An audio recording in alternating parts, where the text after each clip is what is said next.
I met a man a couple of weeks ago in Chicago who had been a chiropractor for 30 years, so many adjustments, many adjustments.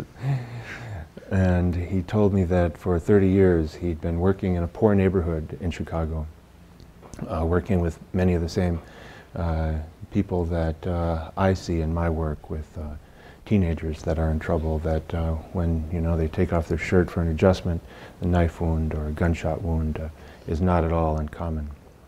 It's common, it's uncommon in some communities in our world for people, for men especially, to live into their late 20s without some kind of wounds. But he said for his whole life he was trying to be as frugal as possible and saving as much money as possible because he wanted to retire. And his father had died recently, and he asked his father just before he died what, if anything, he would do differently. And his father said, I would enjoy my life more. That's what I'd do.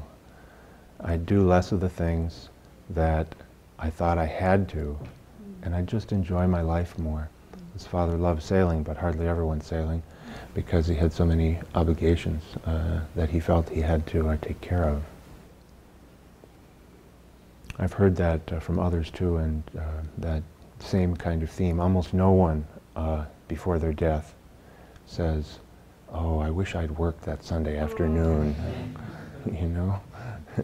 Not that you shouldn't go to work this Sunday afternoon, but or whatever else. I wish I had, really had a clean garage, or if only I'd topped 300 friends on Facebook, or 500, or however many. I don't quite get the Facebook thing.